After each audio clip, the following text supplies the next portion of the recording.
Back in the 80s, my mom was in college. This was down in Mexico, where she is originally from. When she started school, it was completely normal for a few weeks, until she started to notice something or someone was following her. She would catch this person in the corner of her eye. The only thing that she could think was that she was going crazy. The person was always wearing all black and had long black hair. My mother told me that it was scary at first, but then she realized she knew what needed to be done. One day, while her roommate was out in town, my mom was sitting on the bed reading, studying, glued to her textbook. Nothing really broke her concentration, until she felt something. The bed slowly started to concave next to her. She stopped reading and looked at the spot that was starting to imprint with what looked like someone sitting down. She froze. She tells me it only lasted a few seconds before the spot started to release, as if someone was getting up. She ignored it and went back to studying. A few weeks go by, and her roommate started to ask why things were moved around in the apartment. My mom explained what she had been seeing, and that she thinks she's being followed by a ghost. Days go by, and her roommate said she couldn't handle it anymore and moved out. She said she had been touched by this being late at night, but when she looked for whatever touched her, nothing was there. Months go by with more sightings and weird things happening around the house. My mom says every now and then this woman in black would come and sit on her bed, but never hurt her. The last time my mom saw the ghost, she was laying on her bed, about to fall asleep. All of a sudden, the woman in black sat on her bed, clear as day. She started to play with my mom's hair. For some reason, my mom knew that it would be her last time seeing her. She said, "Do you need help crossing over?" in Spanish. But the figure sat there silently and shook her head. And then she vanished. I wasn't told this story until I was much older, in my late teens, early 20s. I fully believe her, because when I was 14, something similar happened to me, and it still happens on occasion. That story is for another time, though. That wasn't the last time something paranormal happened to my mom.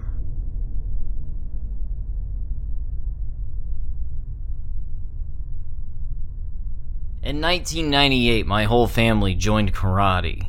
Taekwondo, to be exact. We all went through the ranks pretty fast. By the time I was 10 or 11, I was almost a black belt.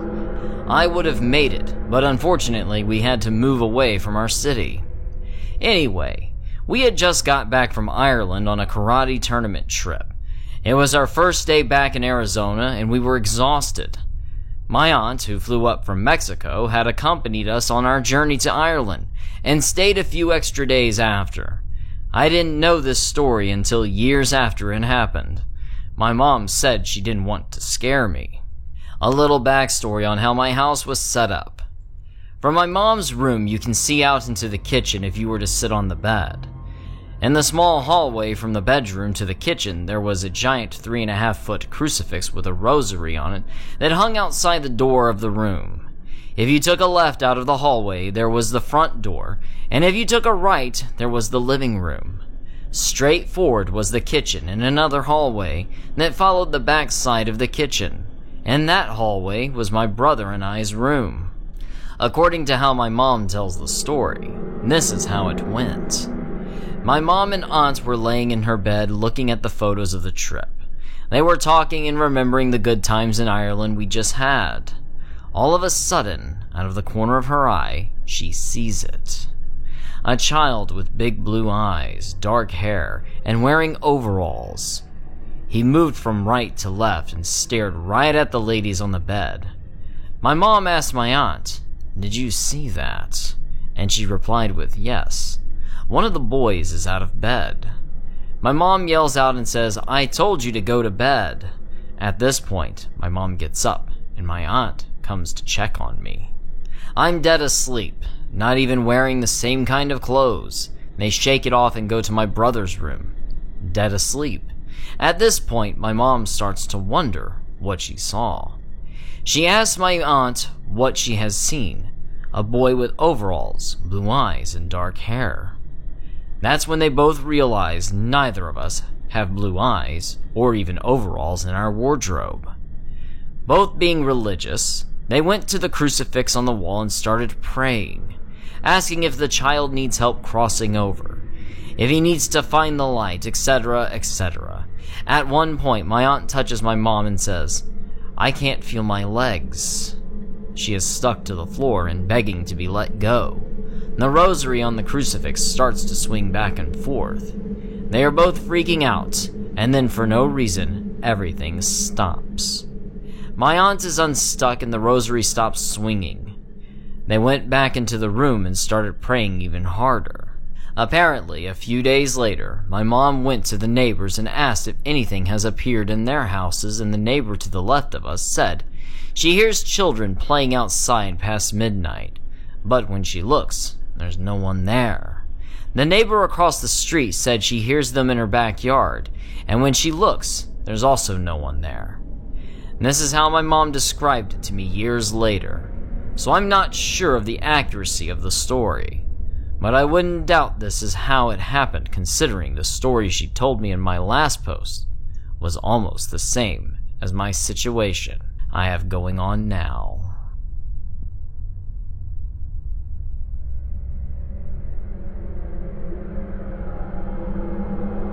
I've had a few major experiences, all at different places under different circumstances, and with different forms of expression. Note, for context, I'm 17, junior year of high school. If any of you all think there's something connecting these, let me know. But here is my stories. My first paranormal experience was by far the scariest and worst.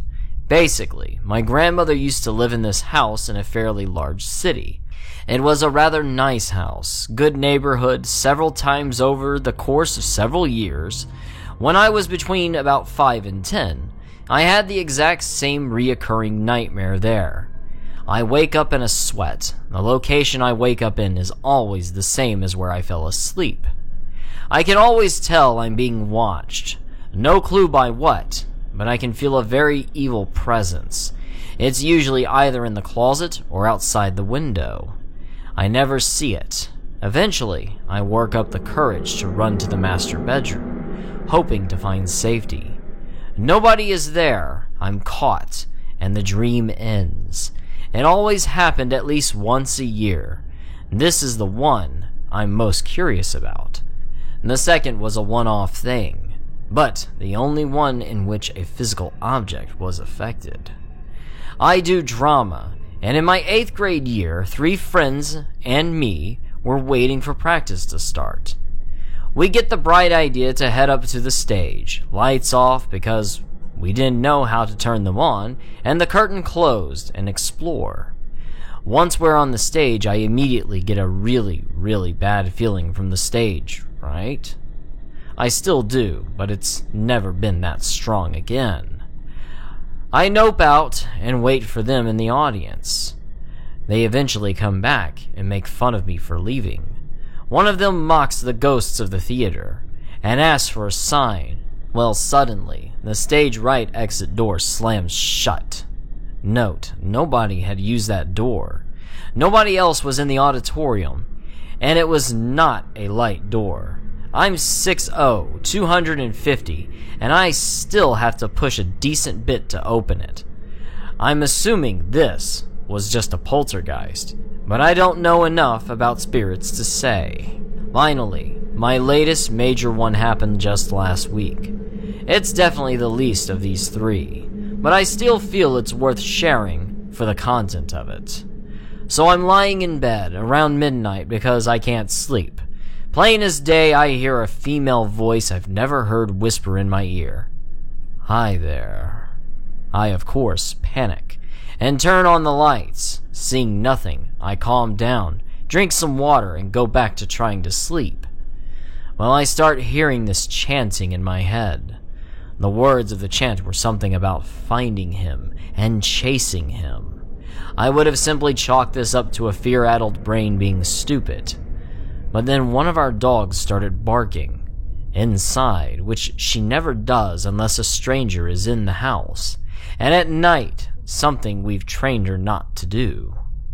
I know it wasn't just me who heard it, because my father checked to make sure everything was okay after she was barking. Anyway, those are the major paranormal encounters I've had.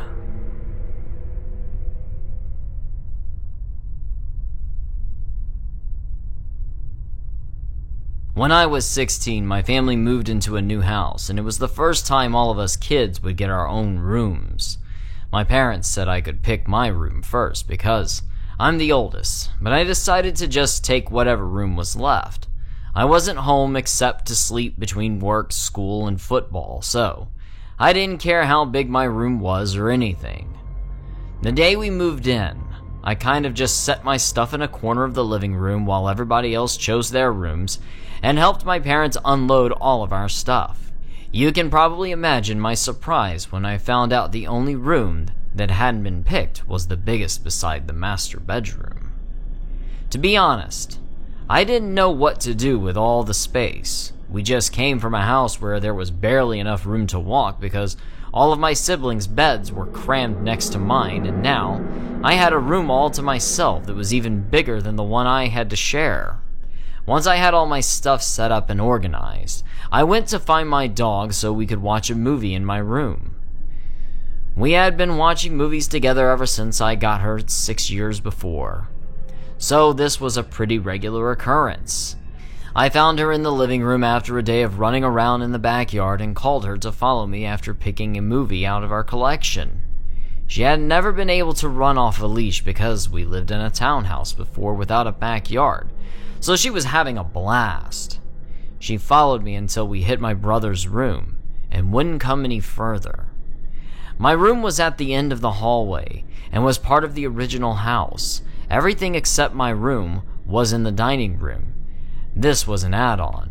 So, there was a fair bit of distance between my room and all the others. I figured it was because she hadn't explored everything yet and just needed time to adjust to the new place. So I just shrugged it off and watched my movie alone.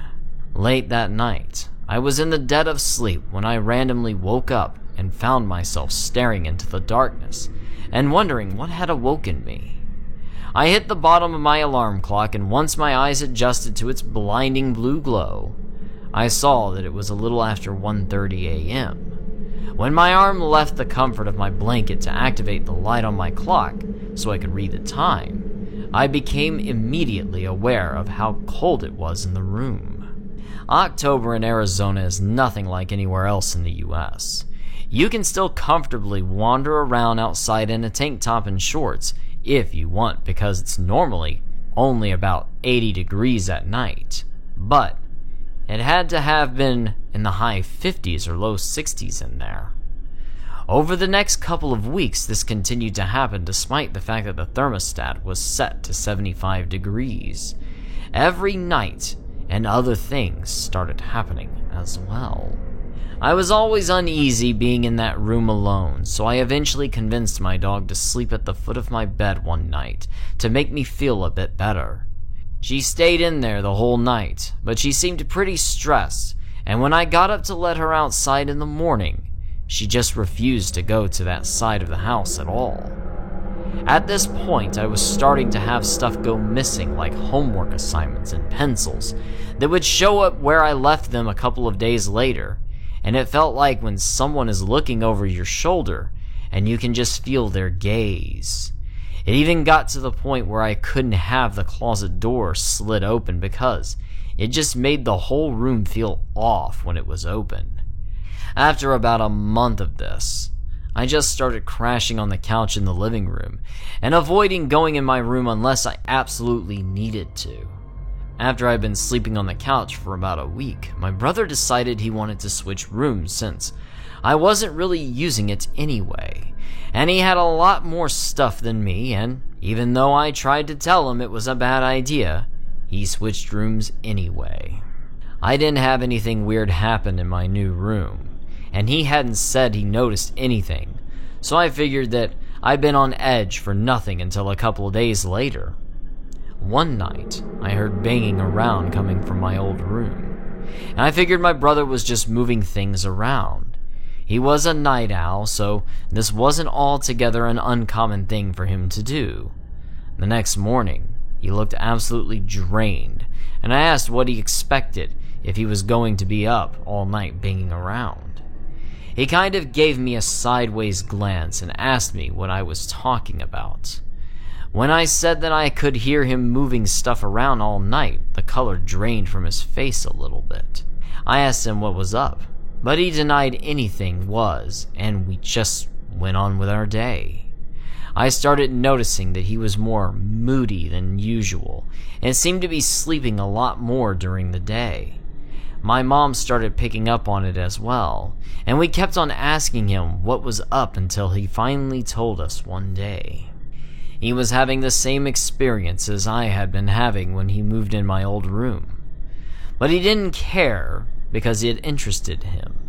My family is real religious, except for him.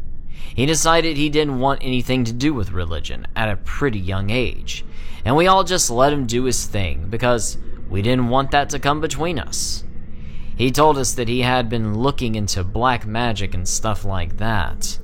I don't really understand it, so I won't pretend I know what I'm talking about. But he said he was messing around with spells and stuff for kicks, and one night he woke up to a shadow figure peeking out at him from the closet. And when he got up to tell me off for trying to scare him, it rushed at him and disappeared into thin air. It turns out the banging around I heard one night was him trying to figure out what could have made him see that because, as I said before, he didn't believe that kind of stuff existed. It got worse over time, with things like that being a regular occurrence and eventually the rest of us having to deal with weird stuff going on that I won't write down because this is already long enough, but maybe some other time. He still plays around with tarot cards, and has even talked about trying to get a hold of a Ouija board on occasion.